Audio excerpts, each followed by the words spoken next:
Rita Puspita Sari Gunawan, kelas A3 2018, Prodi Pendidikan Matematika.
Assalamualaikum warahmatullahi wabarakatuh.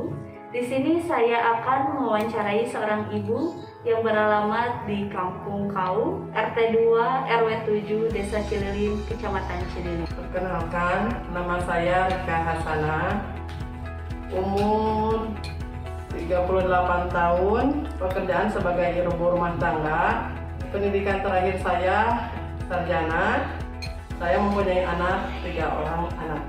Perkenalkan, nama saya Siti Rustini, umur 48 tahun, pekerjaan sebagai ibu rumah tangga, dan pendidikan terakhir SMP. Aku mempunyai 2 anak, yang pertama perempuan, yang kedua laki-laki.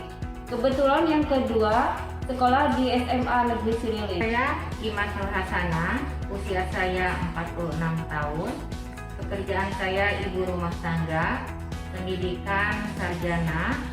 Anak punya 2, yang pertama laki-laki dan yang kedua perempuan. Pandangan Ibu tentang masa pandemi ini bagaimana? Ibu tidak lupa menjalankan protokol kesehatan, tidak lupa 3M, memakai masker, mencuci tangan, menjaga jarak. Langsung saja ke pertanyaan. Bagaimana pendapat Ibu tentang pembelajaran daring? Menurut saya, pembelajaran daring itu kurang efektif ya, karena tidak ada penjelasan dari gurunya. Jadi saya kadang bingung mau gimana ya, saya juga nggak ngerti pelajaran yang dikasihkan kepada anak saya. Kalau secara saya pribadi, pembelajaran daring itu tidak efektif.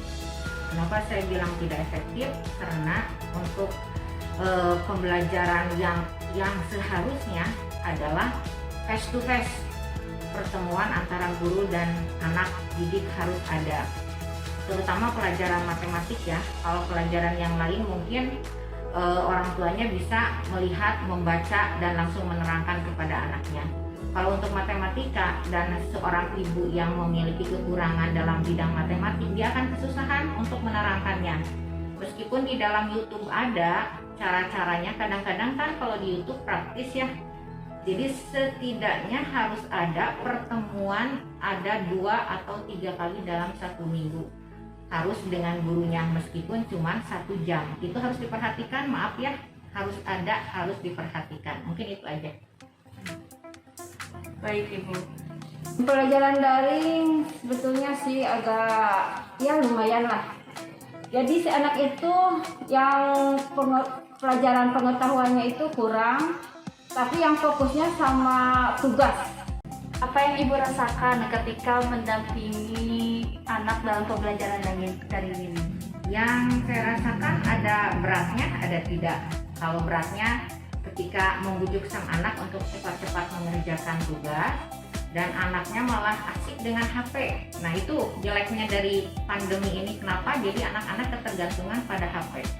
Meskipun kita secara tegas melarang anak kita untuk tidak memegang HP ketika tidak belajar online, tetap anak itu pasti mencari celah, mencari jalan gimana caranya untuk memegang HP dan main game. Nah itu bahayanya dari pembelajaran online, harus diperhatikan itu. Ada tidak beratnya, kenapa? Jadi anak terawasi sebetulnya, jadi dia tidak main keluar setelah sekolah, ada di rumah, biasanya seperti itu. Sekarang kan lebih banyak di rumah, lebih terawasi meskipun harus memegang HP, itu buruknya yang tadi ya. Ya.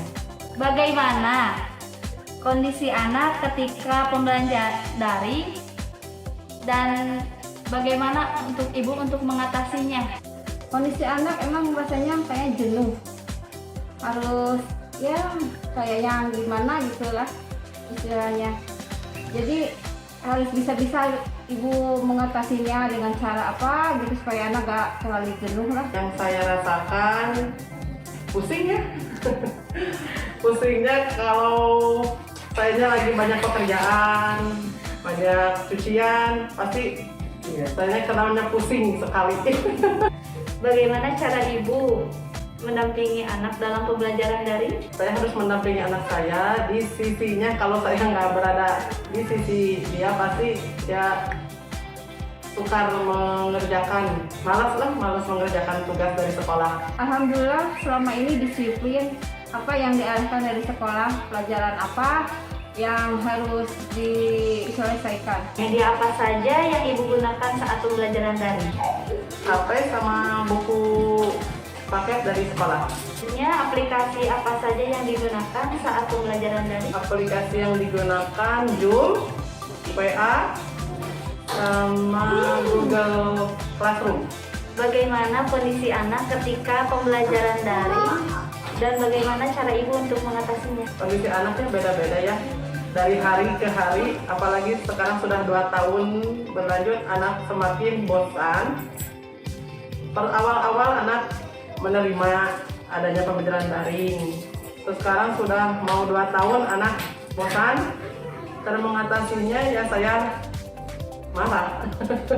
Karena kalau tidak marah, anak pasti malas mengerjakan tugasnya. Tingkat keberapa anak Ibu di sekolah selama pembelajaran daring? Alhamdulillah, anak saya yang pertama yang di SMP peringkat ke-1, anak saya yang kedua yang di SD peringkat kedua.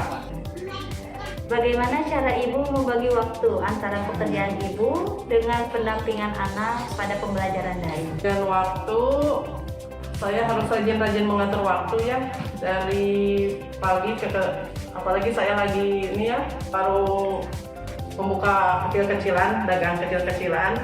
Jadi saya harus membagi waktu, pagi-pagi sampai siang saya harus ke pasar, pekerjaan, langsung mendampingi anak untuk belajar daring.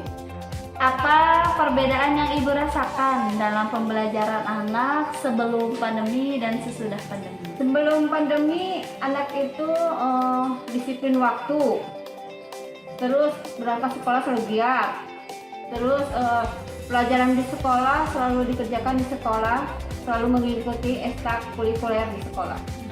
Kalau sekarang sesudah pandemi, anak kayaknya banyak kurang disiplin lah istilahnya, banyak istirahat atau banyak lihat HP.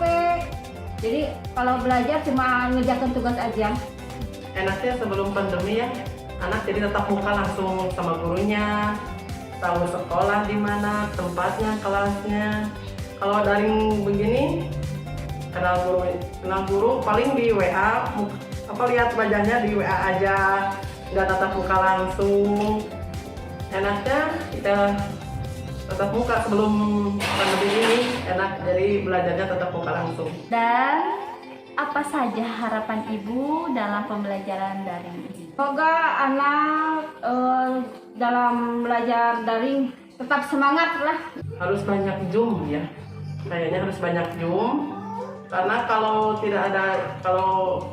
mengandalkan link saja, anak jadi kurang mengerti, sama cara menjawabnya itu enak dari Google, tinggal salin, klik lagi, jadi nggak mau berpikir luas lah gitu. Mudah-mudahan di pelajaran daring ini guru-guru bisa memperbanyak Zoom untuk bisa menjelaskan kepada anak materi yang akan disampaikan. Baik, sekian wawancara dari saya. Terima kasih. Wassalamualaikum warahmatullahi wabarakatuh. Selamat siang, perkenalkan nama saya Joko Damadina, kelas 6 SDN 3 Cimindi. Terima kasih. Selamat siang, perkenalkan nama saya Jahidan Malik Albilat, kelas 8B Sekolah SMPN 1 Cililin, alamat Kampung Kaum RT 2 RW 7 Desa Cililin. Perkenalkan, nama saya Muhammad Sani Rajatul Najla Gunawan, kelas 10, asal sekolah SMA Negeri 1 Cililin, alamat Kampung Kaum RT 2 RW 7 Desa Cililin, Kecamatan Cililin.